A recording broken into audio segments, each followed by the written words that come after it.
안녕하세요. 카이로스 북클럽입니다. 지난 7월 31일 한강이 바라보이는 아름다운 서점 책으로에서 돈의 속성 저자인 김승호 회장의 2시간의 직문즉답이 있었습니다. 수천억 원을 가진 진짜 부자의 솔직하고 속 시원한 이야기를 들을 수 있었는데요. 지금부터 진짜 부자가 말하는 부자 되는 방법을 한번 들어볼까요? 100번 쓰고 100일 쓰면 이루어진다고 말씀하셨는데 지금 정말 이루어지는지 모르겠어요. 저걸 100번 쓰고 100번 해서 이루어지면 내가 교주가 됐겠지. 그 방법은 유용한 방법이긴 한데 항상 맞는 방법은 아니에요. 그럼 이제 나는 지금도 아직도 그 질문을 계속 받고 있는데 100번 쓰는 게 100번 쓰다가 그만두면 중간에 그만두면 처음부터 다시 해야 되냐, 연필로 쓰면 안 되냐, 종이를 바꾸면 안 되냐, 이런 질문들 하거든요. 근데 이게 주 목적이 뭐예요? 내가 가르치는 목적이 자기 목표를 잊지 않고 머릿속에다 이렇게 무식한 방법을 통해서라도 해보란 얘기예요. 그러니까 목표의 방향성을 잃지 않게 하기 위해서 100번 쓰기를 하라는 거지 100번 쓰기가 무슨 마술의 주문처럼 이해하면 안 돼요. 하지만 재밌는 거는 이거를 한 사람 중에 자기 꿈을 이룬 사람들 중에서 물어본다면 만약에 그걸 하지 않았으면 그 꿈이 이루어졌을까요? 라고 물으면 아니라고 그럴 거예요. 그러니까 그렇게 했기 때문에 이 자극이 되고 기회가 되고 사람을 만나게 되고 인연이 생기고 또는 세상이 바뀌는 틈새에 자기 목표가 어떻게 안착되는지를 찾아내게 돼요. 그러니까 그렇게 하면 더 효과적이나 더 효율적으로 목표를 이룰 수는 있겠죠. 그렇지만 이거 한다고 다 이루어지면 진짜 교주지 내가. 100번교 교주일 거예요. 그렇지는 않다는 걸 설명드리는 거예요. 그럼 회장님 매일 쓰셨나요? 하루도 안 그랬어요? 그때는 그랬죠. 매일 썼어. 만약에 하루 이틀 까먹으면 하루 이틀 더 하면 되잖아. 그리고 100일 지나면 안 할 거야 그거? 근데 100일 지나고 나서 또 그 목표를 잊어먹지 않게 하기 위한 방법은 여전히 써요 지금도. 그러니까 모니터에 띄워놓는다든지 수첩에 써놓는다든지 그렇게는 해요. 제가 지금 100만 원이 모아놓은 게 있는데 그걸로 다 주식을 사도 되나요? 아, 되게 좋은 질문이야. 그게 이런 질문을 하면 안 되는 거야. 아무리 내가 유능해 보이고 권위 있어 보여도 나 100만 원 가지고 주식 사야 돼요 할 때 이 대답을 하는 사람은 믿으면 안 돼. 아무 데 가서 한번 해봐. 근데 그래 해도 돼. 뭐 사 이러는 사람들은 되게 조심해야 되는 사람 중에 하나예요. 그러니까 그거는 자기가 자의적으로 공부해서 스스로 결정해야 돼. 이런 거 묻는 거 아니에요. 그리고 대답하는 사람을 믿지 마요. 초기에 사업을 이제 시작하려고 할 때 측근들과 하게 될 수도 있지 않습니까? 그럴 때 좀 가장 주의해야 될 점이 어떤? 있어요. 네. 보통 이제 사업을 하게 되면 자기가 자본이 없고 아이디어만 있는 상태에서 일을 하기 때문에 가까운 사람들을 불러들여서 사업을 하잖아요. 자기의 뜻과 혹은 가까운 주변의 가족 혹은 친구, 선후배 이런 사람들하고 사업을 하는데 문제는 이 사업이 커지면 그 사람들과 헤어질 가능성이 거의 대부분이에요. 누가 리더로 나타나고 사회 그 구조의 지분이 나타나고 영향력이 행사하던 과정에서 모든 권력은 부서지게 돼 있어요. 회사도 마찬가지예요. 그래서 그런 조직이 커서 직원이 20-30명쯤 되면 대부분 일어나는 일들이 개국공신의 반란이에요. 정부의 구조나 똑같아. 처음에 참여했던 사람들이 같은 혜택을 보지 않기 때문에 직책이 생기고 영향력이 달라지면서 그거에 불만인 사람이거나 그 영향력에 소외되는 사람들이 반란을 일으키게 돼 있어요. 그래서 그거를 반란을 일으킬 때 어떻게 관리하냐에 따라서 회사가 더 커지거나 아니면 거기서 멈추거나 없어지기도 해요. 그래서 처음부터 그거를 조정하고 그런 일이 있을 거라고 예측하고 해야 돼요. 내가 범죄에 연루되든지 약점을 보인다든지 혹은 세금 문제에서 문제가 생긴다든지 이런 거는 절대 하면 안 돼요. 그렇지만 않으면 그 반란을 제압할 수 있는데 만약에 법률적으로 문제가 된다든지 형사적인 위법 사항을 갖고 사업을 하게 된다면 반드시 발목을 잡거나 아니면 처음부터 다시 해야 될 거예요. 당연히 좋죠. 세부적으로. 그렇게 동업은 특히 동업은 동업하는 사람끼리 동업 교육을 받아야 돼요. 동업 교육이란 뭐냐면 이게 동업인지 투자인지 같이 회사를 하는 일 이런 걸 다 이해하고 있어야 돼. 서로. 나만 이해하는 게 아니라 양자가 다 이해해야 돼. 아주 흔하게는 이런 거예요. 내가 100만 원을 서로 1000만 원을 가지고 사업을 두개 했어. 근데 한 사람은 일을 하고 한 사람은 일을 안 해. 그런데 투자를 안 한 사람이, 일을 안 하는 사람이 지금 그 돈을 투자해서 일을 하는 사장한테 너는 왜 월급 가져가? 너는 왜 돈을 가져가? 이런단 말이야. 근데 일하는 사람은 월급 받아야 되잖아. 그럼 일을 받아야 되는 게 명확해야 돼요. 근데 꿈을 얘기 안 해요. 얼마를 월급이라고 얘기도 한 적도 없고 얼마를 가져가겠다는 말도 표현한 적도 없고 이렇게 되면 이것부터 문제가 생기는 거예요. 그럼 월급은 얼마를 줄 건지, 월급의 증액을 할 때는 어떤 조항으로 할 건지 이런 게 다 구체적으로 얘기가 된 상태에서 사업을 하면 문제가 없는데 돈은 못 버는데 왜 자꾸 저 월급은 가져가니? 이런 게 다 싸움의 빌미가 된다고. 그래서 계약과 상관없이 감정적인 소요가 늘어나고 이 소요 때문에 사업이 잘 되건 안 되건 분쟁이 일어날 가능성이 많기 때문에 모든 건 다 계약으로 이해를 해야 되고 이 계약이 양자가 이해해야 돼요. 혼자 이해하면 안 돼. 그러니까 투자해놓고 돈을 내놓으라고 하는 사람도 있고 왜 내놓으라고 그랬을까? 그런 이해 과정이 불분명하니까 이게 자기가 투자인지 빌려준 건지 서로 싸움이 되는 거예요. 이런 요소들을 다 제거하고 나서야 사업을 할 수 있어요. 제가 조금 이렇게 점프를 하고 싶은데 너무 제가 좀 무지해서 발목을 잡고 있어요. 그래서 지금 너무 막 간절한데 어떻게 할 방법이 없어서 마케팅 수업도 들어보고 근데 제가 아직은 그릇이 아직 안 되나 봐요. 그래서 고민을 엄청 하고 있는데 짠 회장님이 나타나신 거예요. 그래서 지금 저한테 가장 우선순위로 해야 될 거를 좀 말씀을 해주시면. 직원 10명이라면 사장 중에서 가장 힘든 일을 할 때예요. 네. 실제로. 내가 그렇게 표현을 한단 말이에요. 왜 10명이 힘드냐면 한두 명 있을 때는 그 한두 명만 관리하면 되는데 10명은 내가 최대 극한치로 관리할 수 있는 맥시멈 숫자예요. 정말. 네. 근데 10명이 넘어가면 근데 여기서 이제 답이 있어. 10명이 오히려 넘어갈 정도까지 어떻게라도 회사를 키우면 그때부터는 쉬워져. 이 고개예요. 그러니까 10명이. 누구도 10명 이상 관리 못해요. 어떤 사람도. 나는 내 조직도 내 안에 10명 이상 연락은 안 해요. 사장 7명과 변호사 하나, 감사 하나, 회계사. 이게 지금 내가 할 수 있는 최대 한계의 인원 관리예요. 그러니까 나도 10명. 본인도 10명. 근데 넘어가면 어떻게 되냐면 조직이 그다음부터 일을 해. 그래서 힘들고 알고 방향 잘 모르겠는데 조금 더 해갖고 회사를 키워서 20명 되면 돼. 어려워요. 어렵지. 근데 다 넘어가는 길이에요. 그거 안 넘기고는 사장 클 수가 없어. 10명은 너무 힘들어서 그건 1년, 2년도 못 해요.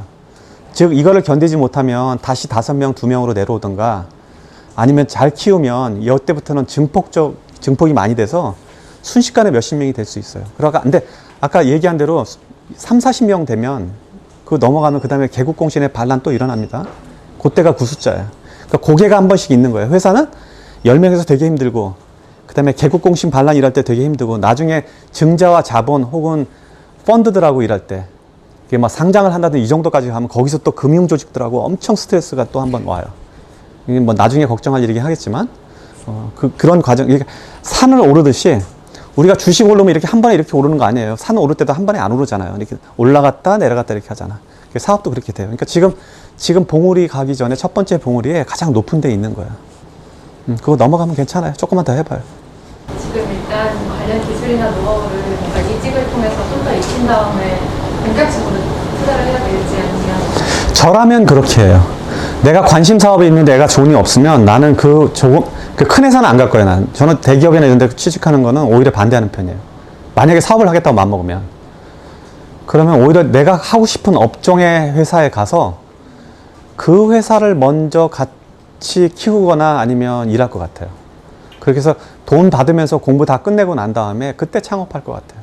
내가 생각하는 가장 좋은 방법은 20대, 30대 중반까지는 그렇게 남의 회사 가서 일해서 조그만 회사는 정말 열심히 몇 년만 일해도 중견 간부나 고급 간부까지 올라갈 수 있어요. 그래서 사장 일을 거의 대행할 때까지 갈 수 있어요. 그 정도 나이면.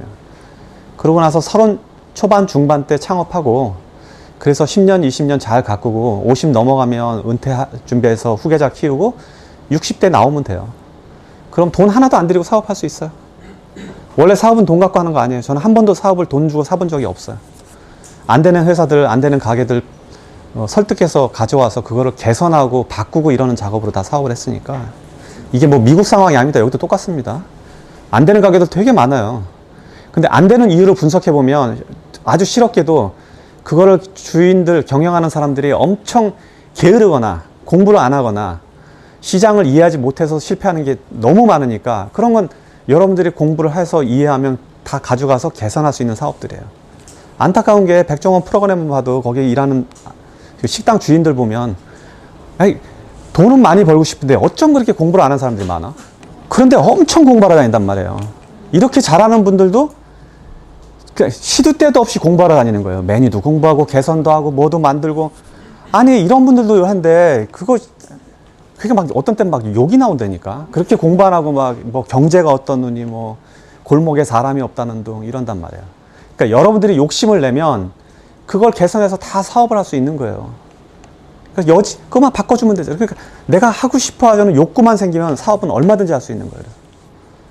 저도 지금 좀 버티기 위해서 힘들어도 참고 사업을 계속할지 아니면 잠깐 다시 회사를 가서 여유를 가지고 다시 사업에서 또 나올지를 고민하고 있는데 어떻게 하는 게 좋을지. 회사는 다시는 들어갈 수 있어요? 들어는 갈 수 있습니다. 재주는 좋네 그럼. 이제 낮춰서라도 뭐 가면 글쎄 저거는 내가 대답할 거는 아닌 것 같아요. 왜냐하면 개인의 되게 특수성을 다 들어봐야지 이해를 되기 때문에 저걸 내가 함부로 대답하면 저 사람의 민생에 쓸데없는 내 권위로 영향을 줄 수 있잖아요. 그래서 그건 옳은 건 아닌 것 같아요. 본인이 결정할 일이고 어쩌면 저분의 질문은 그 책임을 나한테 물어서 힘든 상황에도 회사를 안 가시고 계속 안 갔어요. 나는 어쨌든 자격이 없었지. 학교를 졸업한 것도 아니고 특별한 기술이 없는데 어디 취직을 하겠어요. 그러니까 내가 할 수 있는 유일한 방법은 창업하는 것밖에 없었어요. 나는 방법이 없었어요. 사실은 뒤로 갈 방법이. 그러니까 왜 계속 사업을 했냐고 그러는데 그것밖에 할 게 없는데 어떻게 해. 그러니까 질문이 좀 안 되죠. 그러니까 내가 길이 없다 그러면 그걸 뭐라고 하지? 저기 중국말에 있잖아요. 뒤에다 이렇게 배수진 치는 거. 방법이 없어요. 그러니까 결국 사업을 계속해서 성공하는 수밖에 없었으니까 그렇게 한 거예요. 그리고 그걸 실제로 좋아했고 좋아하니까 당연히 했죠. 저희 업장에서 일하는 실장이라든지 이제 이런 사람들이 20년 넘게 일하는 사람이 몇몇이 돼요. 그리고 10년 넘은 사람은 뭐 수두룩하고 그래서 물론 인건비도 많지만 이렇게 내가 이제 4대한테 물려줬을 때 그 사람들의 지금 말하자면 그 사람들의 영향력이 크기 때문에 이걸 어떻게 정리를 해야 될지 그런 게 지금부터 굉장히 많이 고민스러워서 그런 부분을 좀 한번 조언을 얻었으면 합니다. 이게 국가나 회사도 마찬가지인데 이게 대가 한번 바뀌는 거란 말이에요. 그러면 제도 사장이 저희 회사도 바뀐 적이 한 번 있어요. 내가 하다가 이제 다른 사장이 했는데 바뀔 때 어떻게 하냐면 자기 인맥으로 다 갈아요, 결국은. 왜냐하면 부모의 인맥, 그 상사의 인맥은 저항 세력이 너무 세서 가져가지 못하는 경우가 일상적이에요. 그러니까 일상적으로 일단 받아들이셔야 되고 그 다음에 아드님이나 따님이 경영을 하게 되면 그 아드님이나 따님이 인사권이 그대로 적용될 수 있는 힘을 하는 것이 맛을 유지하거나 그 사람들을 유지해서 생기는 이익보다 클 거예요, 결과적으로는. 그래서 그거는 감내해야 될 부분이에요. 정 말을 안 들으면 사실은 내보내던가 아니면 독립시켜버리던가 해야 될 상황일 거예요. 근데 그걸 안 하고 얘도 권위를 갖고 우리 아들들이 이 사람들을 이끌고 갈 수 있는 걸 두 개를 다 하려고 하다 보면 잘못하면 부서질 가능성이 더 많으니까 그럼 다시 또 참여해야 돼. 그럼 아들도 또 하다가 또 힘 빠져갖고 재미도 없고 이렇게 되니까 일단 권한을 아들한테 딱 주면 인사권까지 다 주고 너 저 주방장 내보내려면 네가 알아서 이거 할 준비하고 그러면 어쩌면 매장이 훌쩍 할 수도 있다고요. 근데 그거는 자의적으로 어쨌든 견뎌내야 돼요. 그렇게 안 하고도 할 수 있게. 그러니까 미리 좀 준비도 하고 다. 즉 내부 반란을 제압할 어떤 방식을 나타낼 때 극단적인 경우에 이 사람들 없이도 매장을 운영할 각오를 하고 하면 생각보다 쉬워지죠. 그게 그렇게 하면 좀 안 될 텐데 힘들 텐데 이거를 계속 안고는 못 할 거예요. 그래서 아들한테 권한 줘요. 저도 저희 회사에 이제 제 대신으로 다른 사장이 나왔을 때 나이 차이가 나고 한 10살이 더 났어요. 근데 고기의 공백에 나보다 나이 많은 사람은 나는 썼었거든요. 근데 우리 다음 사장은 자기보다 나이 많은 사람들을 생각보다 말을 안 듣더라고요. 신임 사장이 어리니까 결국은 다 해고하더라고. 근데 해고를 하는 걸 놔두고 나도 방치했던 이유 중에 하나가 뭐냐면 우리는 지사장들이 나이가 좀 많았었는데 이제 이건 저희 회사 예예요. 한 번 교육을 시키려면 우리가 1, 2만 불이 들어요. 몇 천만 원이 들어서 그걸 불러와서 다 교육을 하니까. 근데 교육의 효과가 전혀 없는 거예요. 매번 해봐도. 그래서 어느 날은 어떻게 했냐면 이 신임 사장이 교육을 다 하고 난 다음에 생뚱맞게 시험을 봤어요. 이 교육을 지금 이해하고 있는지. 그때 정말 재밌게 나이 순서대로 나이가 많은 사람일수록 아무것도 교육이 안 들어간 거예요. 그 많은 돈에서 교육을 하는데, 즉 앉은 자리에서 자기의 고정관념과 자기의 위치와 자기의 나이로 듣는 척만 하고 여기 와서 시간 쓰고 돈 쓰고 있는 거지. 그래서 바로 다 해고했습니다. 전부 다 해고하고 정리하고 나니까 회사의 속도가 얼마나 빨라지는지 모르겠어요. 그러니까 내가 잘못하고 있었던 거지. 아니면 나의 권위에서는 그 사람들이 일을 했는데 신임 사장의 권위에서는 일을 안 하니까 내가 평생 사장을 하던가 데리고. 근데 그게 못하면 신임 사장이 그 결정권을 갖고 이행해야 되는 게 맞기 때문에 그 회사도 똑같이 나는 해야 된다고 봐요. 그러니까 근데 이렇게 하려면 이제 전임 사장이 그거에 대한 위임권을 완벽하게 줘야 되거든요. 또 와서 막 나한테 부탁하고 뭐 이러고 하는 걸 받아주거나 들어주거나 이러면 또 다시 부서지겠죠. 이 방법은 제가 개별 회사 사장들을 선임할 때도 똑같이 씁니다. 저는 이제 제가 갖고 있는 위치나 연락망 혹은 제자들 때문에 이리저리 이제 우리 회사 뭘 하고 싶거나 아이디어가 있거나 이러면 막 저한테 와서 부탁한다고요. 사람 부탁도 하기도 하고 뭐 프로젝트도 제안하고 그러면은 이거 내가 할 수 있는 일이 아니거든요, 사실은. 우리 회사 사장들은 굉장히 권한이 강력해요. 내가 아는 사람이라고 자기가 쓸 이유도 없고 그게 너한테 내가 안 썼다고 그 사람들을 미워하거나 영향력 자체가 없어요. 굉장히 독립적으로 움직여요. 그러니까 매장을 어디에 든 매장을 문을 닫던 뭐 다른 결정을 하던 회사가 거의 망하는 수준의 결정을 하더라도 나는 아무 소리 안 할 거예요. 그만큼 강력해요. 그러니까 프로젝트를 갖고 와서 이거 회장님 백으로 이렇게 들어온다는 건 불가능해요, 지금. 그러니까 이만큼 해주기 때문에 사장들이 독자적 권한을 갖고 자기 사업처럼 이끌거든요. 그러니까 그렇게 그게 보통 회사가 커져서 후임 사장을 놓거나 부사장을 넣어서 운영하려는 사람들의 실수가 뭐냐면 권한은 주지 않는데 권한은 주지 않으면서 책임은 다하기를 바라니까. 그래서 거기서 핀트가 잘 안 맞아서 두세 달 해보다가 대부분 서로 의상했고 나가버린다고요. 그러니까 그거 심지만 좀 조정하시고 아들한테 맡겨놓으시고 그냥 1년 동안 유럽 가서 살고 계세요, 그냥. 회장님을 정의하는 수많은 단어가 있을 텐데 빼도 회장님께 남는 키워드가 있다는 오, 진짜 좋은 질문이다. 되게 멋있는 질문이네요. 근데 통상적으로 이제 내가 밖에서 대외 활동을 할 때는 나를 지칭하는 용어나 단어가 사장을 가르치는 사장 이렇게 표현해요. 그래서 저는 한국의 이제 사장님들의 담임 선생님 같은 역할을 해요. 그래서 내가 우리 사장학교에서 수업할 때도 이걸 뭐 여기는 1기, 2기 이런 말 쓰는데 한국은 그렇게 안 하고 1반, 2반 이렇게 하거든요. 그럼 반장이 있고 나는 그냥 담임 선생님인 거예요. 왜냐하면 사장들은 혼낼 사람이 없어요. 자기가 가장 높기 때문에. 근데 내 경험으로 보면 내가 어느 정도 위치에 가고 아버님이 늙고 나니까 나를 혼낼 사람이 아무도 없더라고. 그게 되게 서글펐어요, 한때. 내가 잘못하면 나를 혼낼 사람이 아무도 없네. 그래서 내가 지금 이제 내 제자인 사장들을 혼내는 역할, 뭐 이렇게 지적해주거나 잘못하면 한마디씩 할 수 있는 역할을 된다는 거가 나한테도 보람이 있고, 당사자들도 누군가 나의 뒤를 보거나 나의 방향을 한 번쯤 물어볼 수 있는 사람이 있다는 거, 이거 되게 좋은 장점이거든요. 그래서 보통은 대외적으로는 사장을 가르치는 사장이라는 용어에 만족하지만 내 삶에서 내가 기준이 되는 용어를 삶의 궁극적 가치로 만약에 표현한다 그러면 자기 결정권을 확보한 확실한 자유의지를 가진 사람, 이렇게 하면 맞을 것 같아요. 그래서 자기 결정권과 자유의지, 이 두 말이 아마 나를 표현하기에 가장 좋은 말인 것 같아요.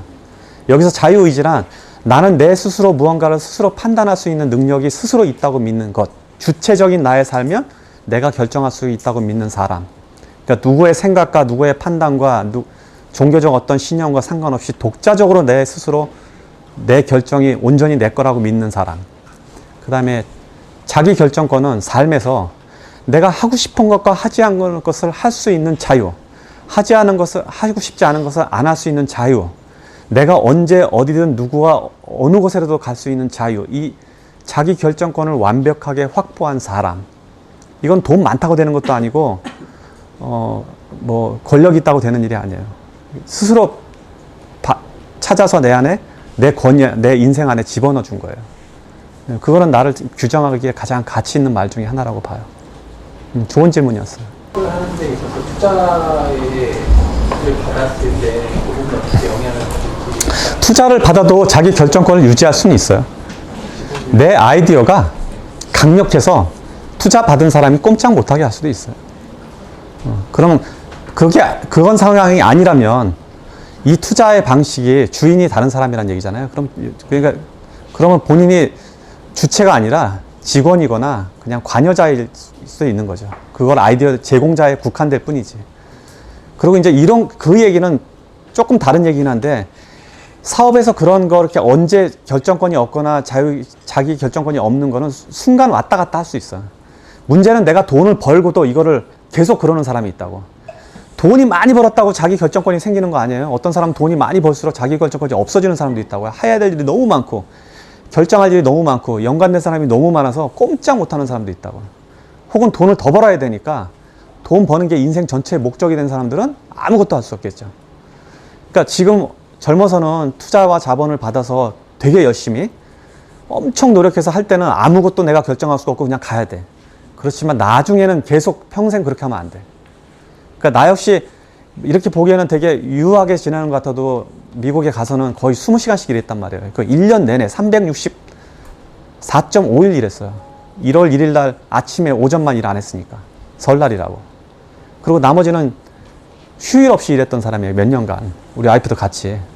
그럼 그 과정이 있었기 때문에 이런 결과가 있는 거지. 근데 그때 그걸 자기 결정권을 주장하겠다고 일 안 하고 다니고 뭐 놀 거 놀고 이런다 그러면은 그건 이게 이제 내가 마중물에 표현한단 말이에요. 마중물 아주 이렇게 물 펌프할 때. 이게 물을 내려면 물을 집어넣고 막 노력하는 과정이 있어야 되는데 이것도 하기 싫어하면 물을 낼 수가 없잖아요. 그리고 손에 중간에 놓으면 또 쓸 수도 있다고. 그러니까 중간에 가서 또 한 번 해주는 것도 필요한 거고. 그래서 내 말은 항상 이걸 하려고 하지도 말고 안 하려고도 하지 말고. 그럼 내 결정권은 아무것도 없어지니까.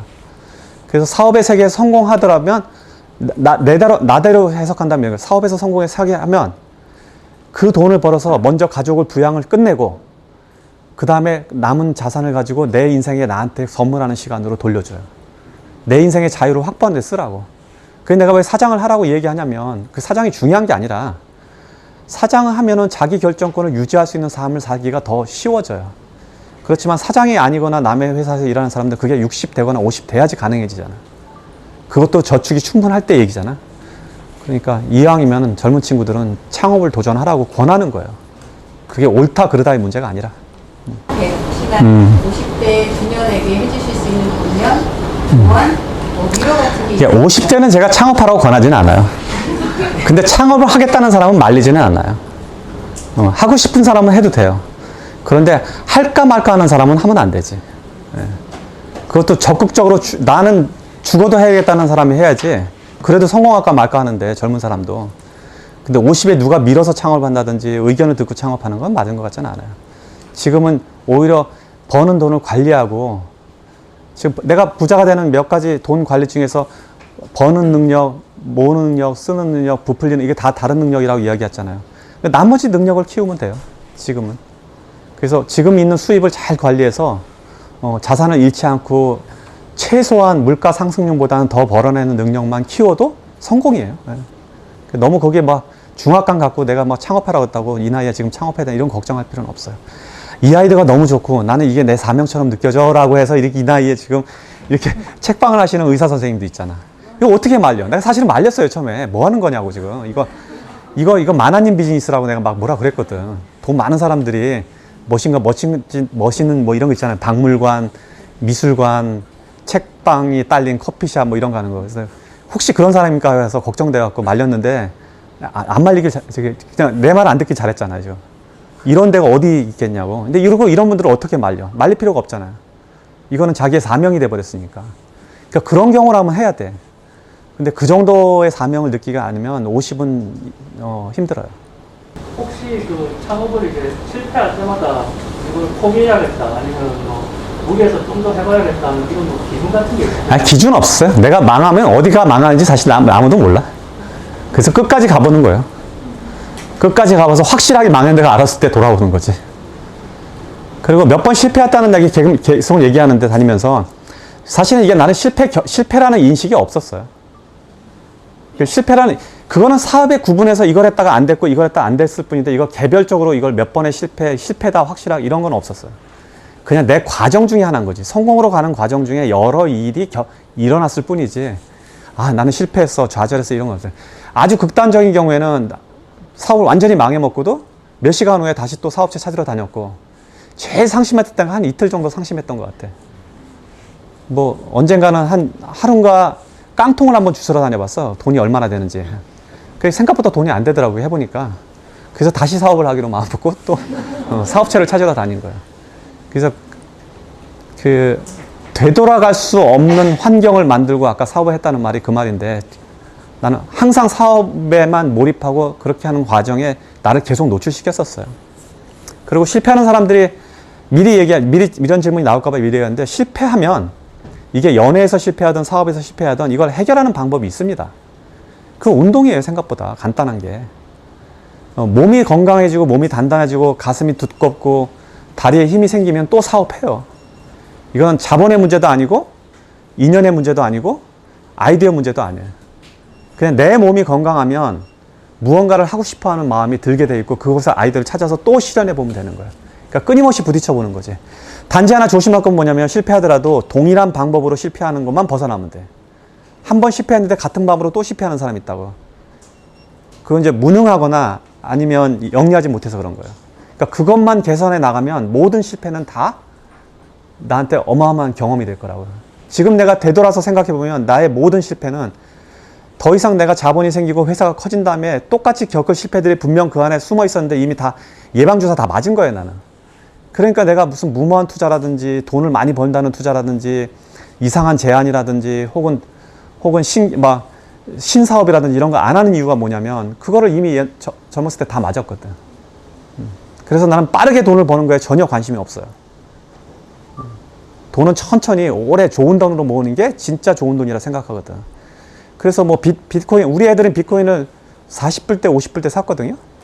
그래갖고 꽤 벌었어요. 근데 내가 그래서 아빠 이런 게 있는데 한번 해봐 그러는데, 내가 애들한테 똑같이 얘기했다고요. 네가 이걸 통해서 돈을 벌으면 이렇게 크게 버는 경험 때문에 이거는 마약을 맞는 것과 똑같다. 항상 너는 이런 투자를 찾을 거고 어느 날 이거를 다 날릴 거다. 그러니 이런 투자에 이게 아무리 벌고 아무리 투자가 안전하다가도 이런 거는 결국 옳지 않은 투자의 습관이니까, 돈을 버는 것보다 이 습관이 네 몸 안에 들어오는 게 더 나쁘니까 관심 갖지 말라고 그랬다고요. 그래서 우리 애들은 그나마 그래도 잘 배워서 그런 투자를 지금 안 해요.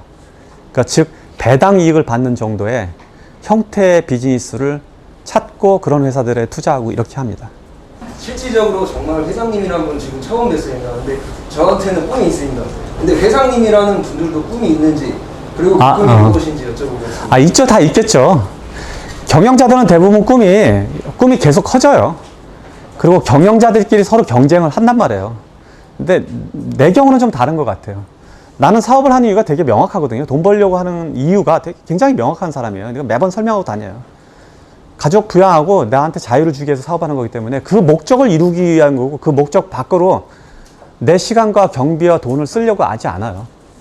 그러니까 나는 충분히 이미 만족하는 삶을 살고 있는 거죠. 근데 관성 때문에, 회사라는 건 관성이 있어요. 나는 이 정도면 충분히 만족해, 더 이상 안 벌어도 돼, 이 정도만 벌어도 돼, 이런 게 없어요. 왜냐면 나는 더 이상 안 자라도 돼 라는 나무가 없는 거예요.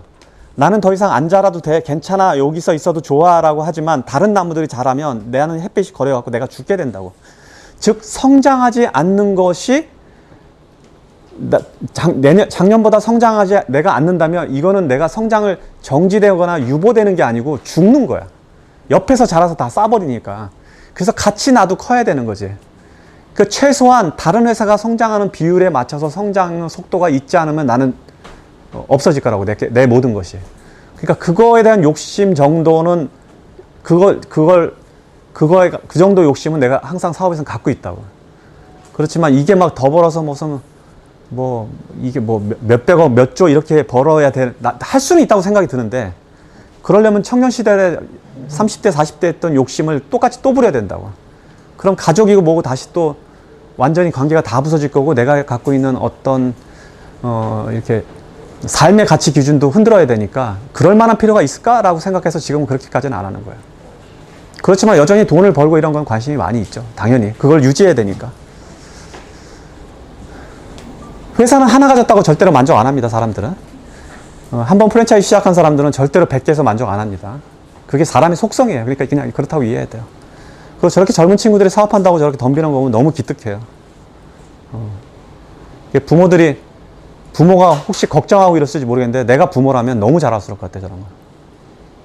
무언가 내 자녀가 하고 싶어 하는 일이 있다는 것, 이게 범죄가 아니라면 저는 정말 칭찬하고 장려하고 싶어요. 이제 자기 팀을 이제 꾸려나가게 될 텐데 그러기 위해서는 제일 중요한 게 뭐가 있을지. 너무 포괄적인 질문이라서. 근데 사람이 리더가 되고 싶어 한다면 그 리더가 될 만한 인품이어야 되잖아요. 사람들을 끌어대야 되잖아요. 그래서 나는 그럴 때 보는 가장 큰 가치는 이 사람이 사업에서는 굉장히 간단해요. 그건 신용이에요.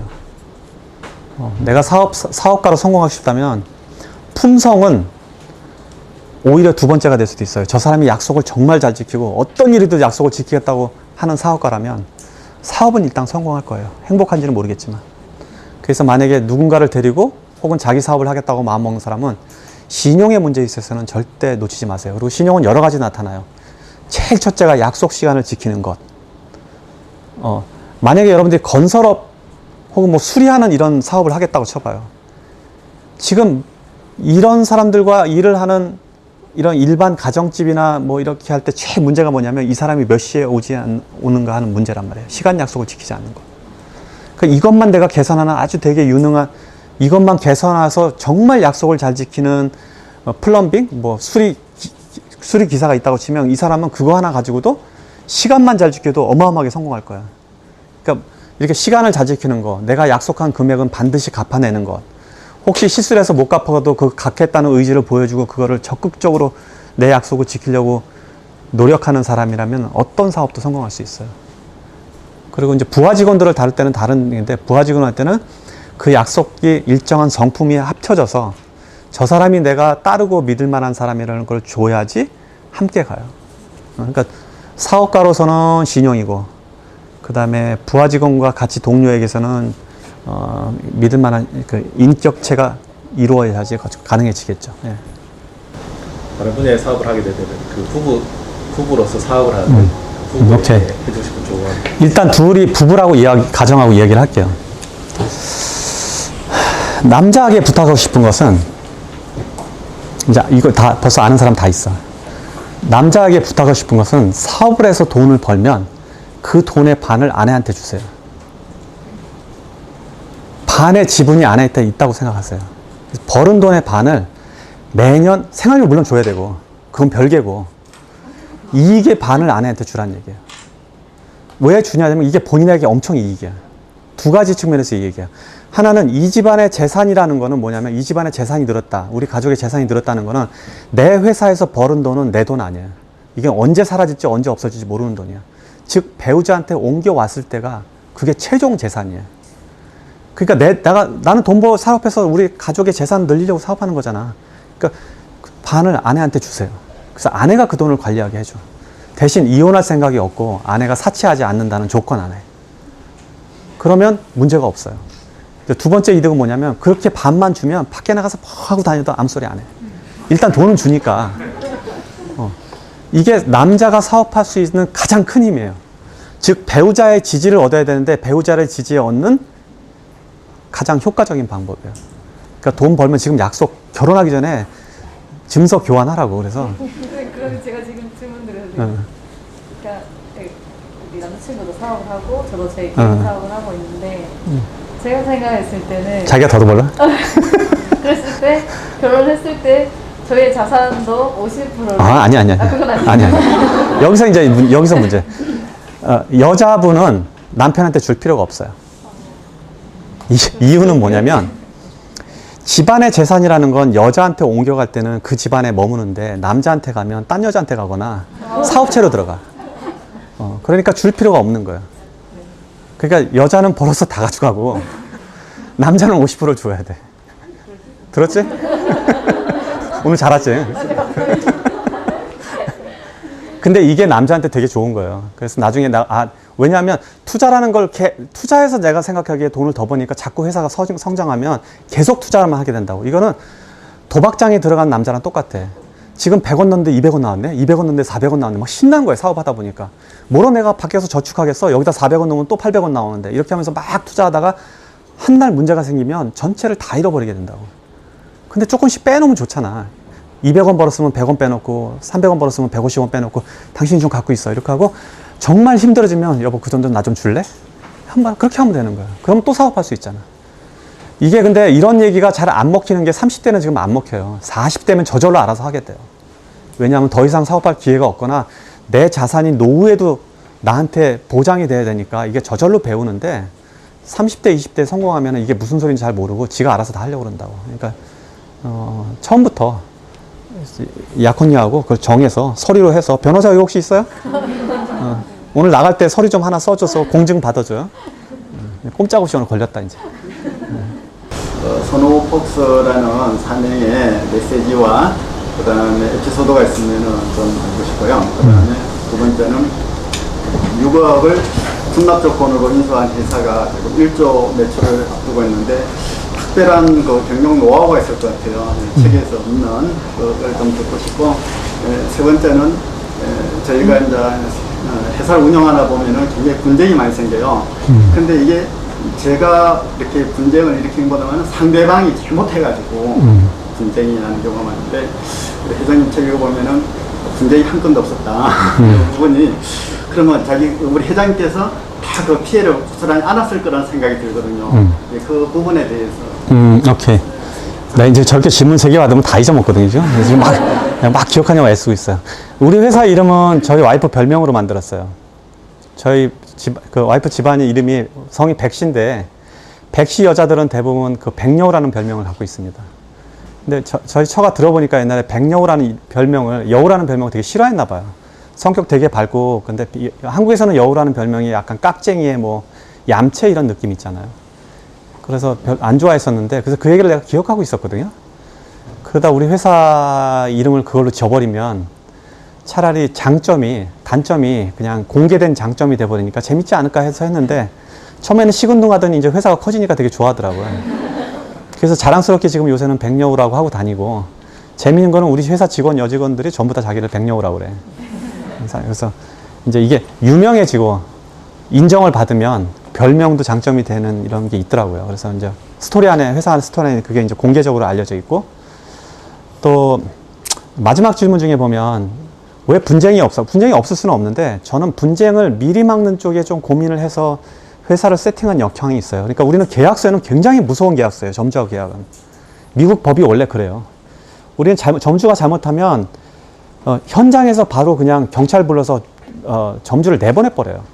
끌어내서 그냥 내보내버린다고요. 그냥 자기 도마하고 칼만 가지고 나가야 돼.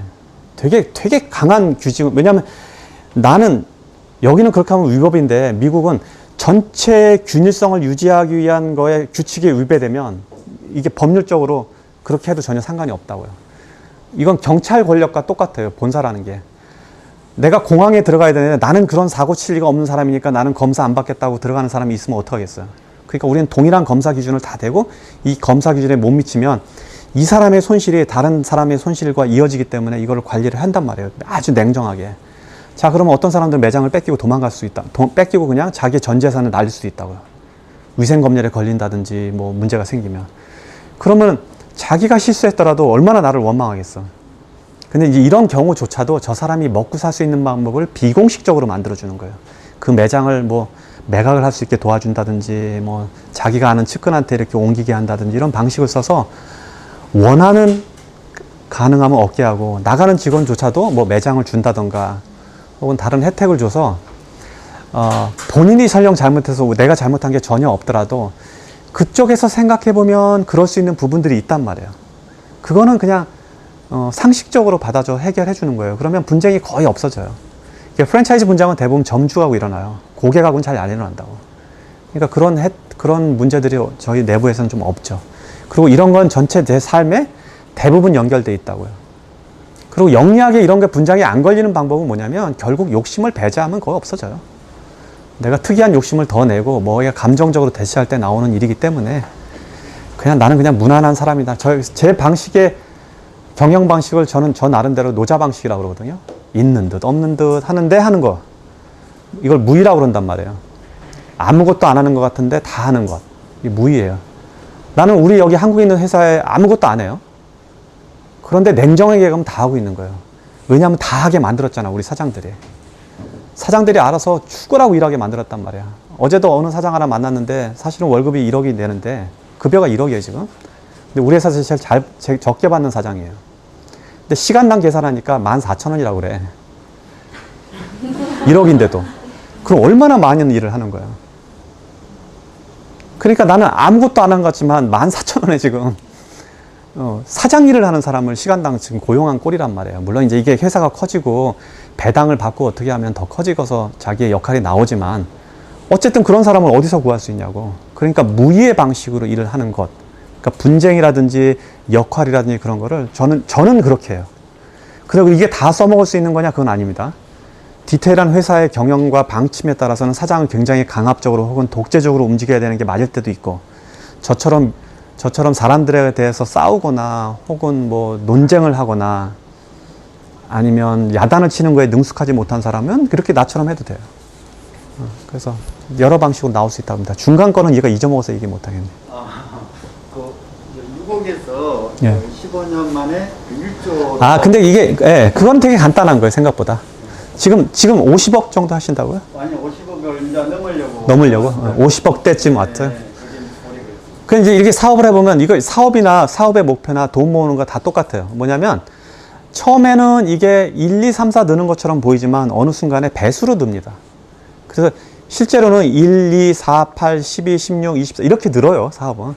그래서 처음에 20억에서 50억 갈 때 얼마나 고생했어요. 그렇지만 50억을 넘어가면 그 다음 50억은 되게 쉽게 된다고요. 어느 순간에 가게 되고 그렇게 해서 100억이 되면 그 다음 200억은 그러니까 그렇게 배수로 늘어가기 때문에 배수로 들어가면 몇 번만 가도 금방 1,000억 되고 2,000억 되고 하는 거예요. 그러니까 지금 보면 50억에서 2,000억 그러면 어마어마하게 많은 것 같은데 실제로 배수로 하면 몇 단계만 가도 그게 가거든. 그러니까 매장의 숫자도 똑같고 여러분이 돈을 모으는 방식도 이렇게 움직여요. 근데 이걸 이해를 못하니까 배수로 움직인다는 걸 이해 못하니까 저 꿈이 너무 멀리 보이는 거예요. 근데 영리한 사람들은 저게 배수로 움직이는 안다는 때문에 그걸 이용하거나 그렇게 따라갑니다. 그래서 저도 사업할 때 처음에 300개 열기가 힘들었지 그 다음 300개는 언제 됐는지도 몰라. 그리고 어느 순간에는 한 주에 80개, 100개 이렇게 열 때도 있어요. 그러니까 개수의 문제가 아니라 금액의 문제가 아니라 이게 늘어나는 이렇게 폭 자체가 변형되기 때문에 목표가 되게 커 보여도 실제로 사업하는 사람은 50억 이뤘다 그러면 지금 제일 어렸을 때가 1억, 2억 할 때가 어렵지 지금 50억, 30억에서 50억 간다. 이거는 생각보다 그때보다 더 쉬울 거라고 분명히. 그러니까 나중에 커지면 더 쉬워지죠. 저분이 나중에 한 2, 3년 만났는데 지금 이야기 기억하고 있는데 혹시 1,000억 이렇게 판다고 그때 우리 50억밖에 못했는데 50억대 이런 소리 하실 수도 있어요. 네, 그렇게 되길 바라요. 네. 미래의 기억을 꿈꾸는 뭔가 엄마나 이런 그 여자분들에게 해주고 싶으신 그런 조언. 예. 아까 앞전 클래스에서 내가 똑같은 질문을 받았는데 똑같이 대답해야 될 것 같아.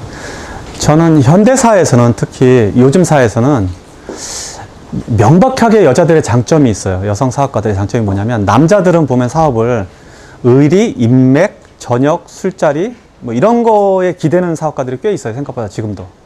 근데 여성분들은 그런 게 없다고요. 없는 대신 뭘로 사업하냐면 실적, 성과, 성실, 약속 이런 중심으로 사업을 하는 여성들은 성향이 거기에 더 강한 거예요. 근데 이게 현대 사업 모델 중에 더 맞아요. 더 잘하고 있는 거고. 그래서 저희 회사도 보면 남자 사장이 4명이고 여자 사장이 4명인데 여성 사장들이 남자 사업가 못지않게 하는 게 아니라 남자 사업가보다 잘해요. 그러니까 나는 여성이라고 해서 물론 육아에 문제가 있긴 하지만 현대에서 사업을 하는데 더 핸디캡이라고 생각을 안 하고 지금 현대사에서는 되게 장점이 있을 수 있어 보여요.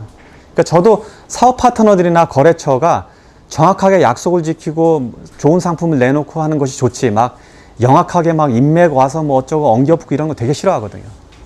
그러니까 오히려 여성분들이 사업하기가 더 쉬워지고 첨언을 하자면 지금 남자들은 여성 사업가, 여성 상사를 모시는데 그렇게 부담감이 없단 말이에요. 우리 10년 전, 20년 전만 해도 그게 뉴스에 나올 일이었다고요.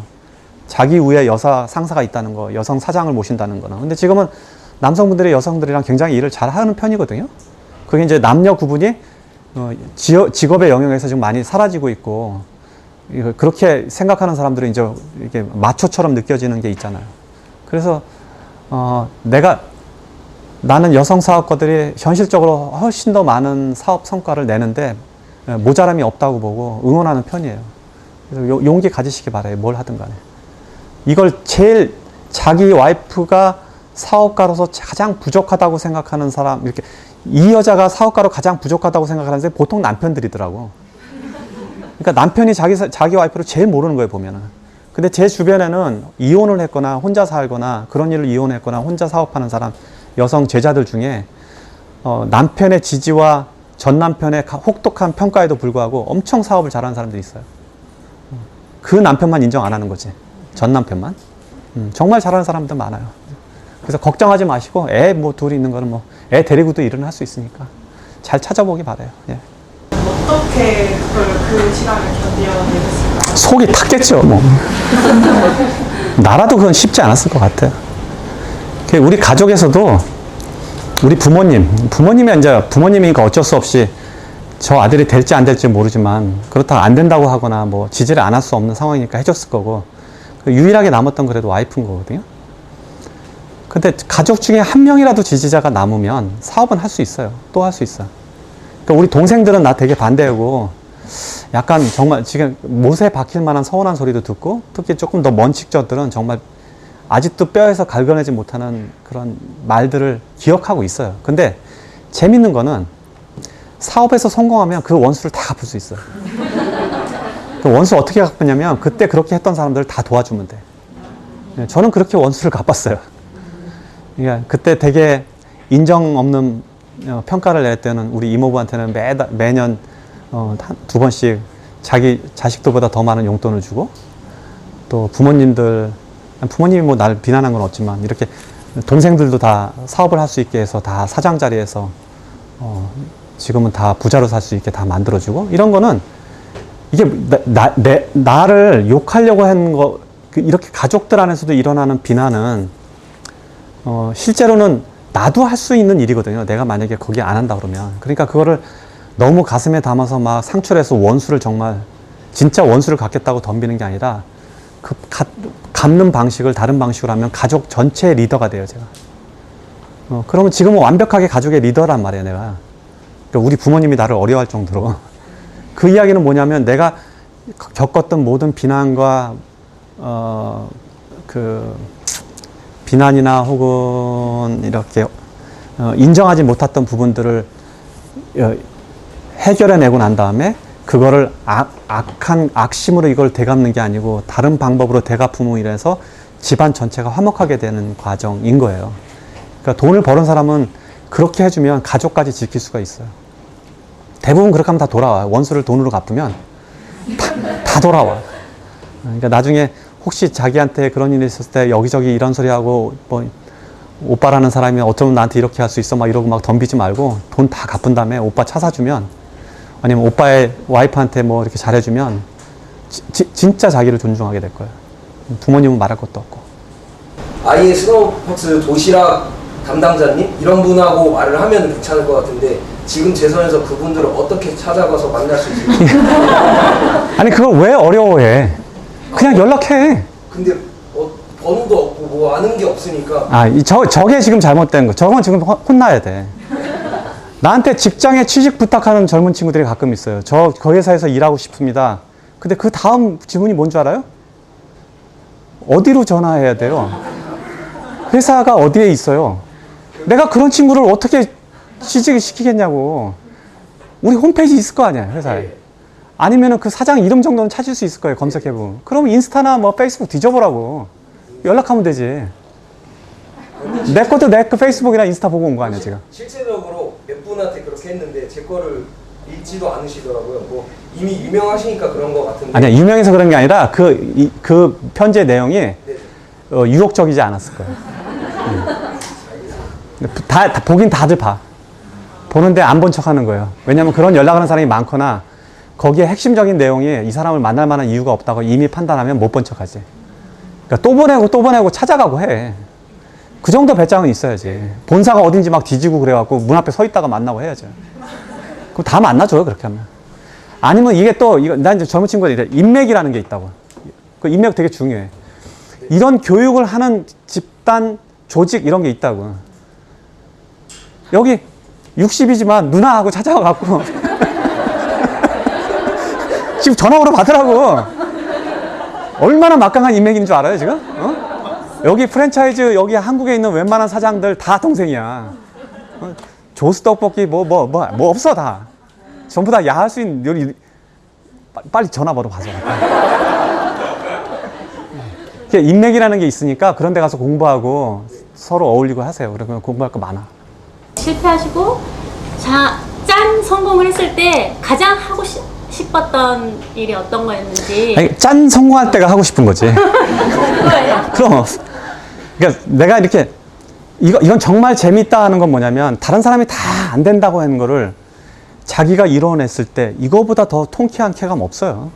그럼 그거 이렇게 짠 한 개였지. 그 다음에 또 뭐 어떻게 하려고? 그럼 뭐 칼을 뺄까? 아니 그렇게 하는 건 안 돼.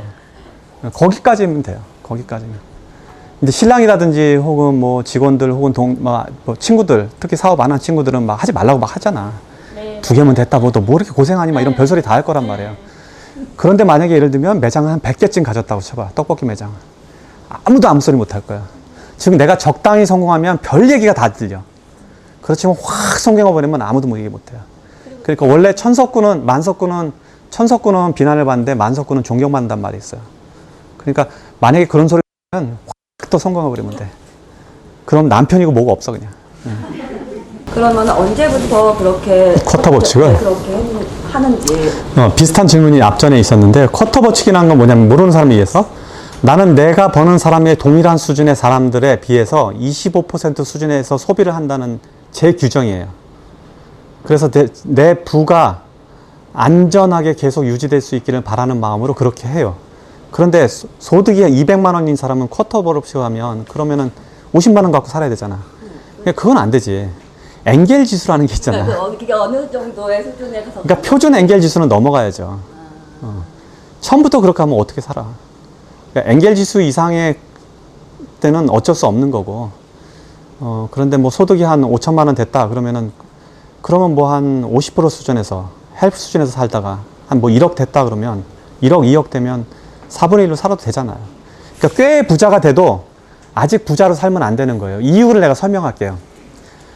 여러분이 1년에 1억을 버는 사람이 있다고 치자고요. 굉장히 많이 버는 거예요. 그럼 1억의 급여 소득이나 1억의 사업 소득이 있는 사람이라면 자, 그럼 1억에 맞춰서 내 생활이 다 짜져 있다고. 집이라든지 차라든지 혹은 먹는 음식, 친구 관계조차도 1억대 이렇게 있을 거라고요. 근데 이게 사업의 변동이 생기거나 내 직업의 변동이 생기면 이걸 유지할 수 없잖아요. 불안하지 않아요?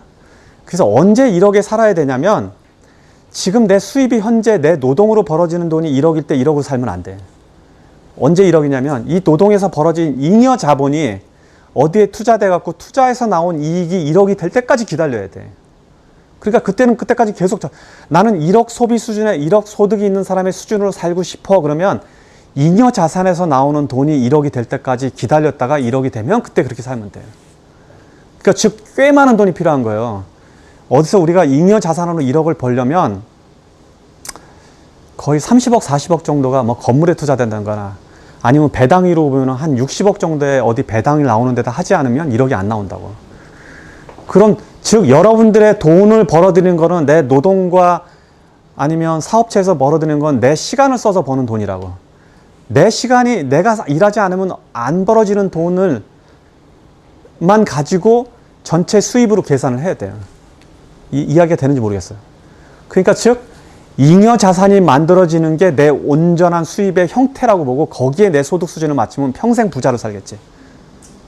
그러니까 생각보다 여러분들이 부자로 살려면 되게 열심히 돈을 모아서 그 수준에 갈 때까지 기다려줘야 돼. 그리고 한 번 거기 가면 그 다음부터는 안 무너져. 그 다음부터는 평생 부자로 살 수 있어요. 거기 가기 전에 다들 무너지는 거거든. 1억 벌다가 뭐 직업 없어지면 다시 바닥 내려가고 너 부채 막 너무 많이 져갖고 조금 버틸 수 있는데도 그 생활 수준을 다 거기다 맞춰놨으니까. 여러분 뭐 체육관에다 뭐 끊어놓고 뭐 정기적으로 내는 거 있고 물 기계 이런 거 렌트비 내고 있고 별거 다 있잖아 지금 거기 맞춰서. 그걸 다 날려야 되는 거예요 잘못하면. 그래서 항상 자기 자본에서 나오는 돈의 수입의 형태를 자기의 순이익으로 계산하고 거기에 맞춰서 살면 돼요. 그래서 그게 늘어나는 대로 자기의 소득 수준, 소비 수준을 옮기는 거는 나는 안전하다고 보는데 그 이하로는 여전히 조심하셔야 돼요. 뭔가 기록을 한다든지 어떻게 책 읽은 후 과정이 너무 궁금해요. 저는 책을 읽을 때는 책에 읽다가 뭐 생각나는 거, 메모할 거 있으면 이렇게 줄 막 쳐요, 저는. 그리고 그 안에 예를 들면 사야 될 책을 소개하거나 그러면 이렇게 동그라미 이렇게 쳐놓고 지영아 주문해줘 거기다 써. 체크. 무슨 얘기냐면 저는 책에다 막 낙서하는 거 되게 좋아해요. 낙서하고 그다음에 메모도 일정한 꼭 따와야 될 메모 어떤 되게 인상적인 구절들은 옮겨 적어 놓습니다. 이렇게 그런 방식으로 해요. 따로 뭐 사용하시는 어플이 있고? 그런 건 없어요. 네. 그런 거 있으면 소개 좀 시켜줘요. 진짜 모니터에 어디에 띄워놓거나 어떻게 할 수 있는 거 있으면 좋겠어. 잘 보셨나요? 이런 김승호 회장의 가르침을 명심한다면 무슨 일이든 성공할 수 있을 것 같네요. 다음 편에서는 김승호 회장의 성공 철학에 대한 내용을 준비했습니다. 또한 배우자를 선택한 재미있는 비하인드 스토리도 있으니 바로 이어서 들어보세요.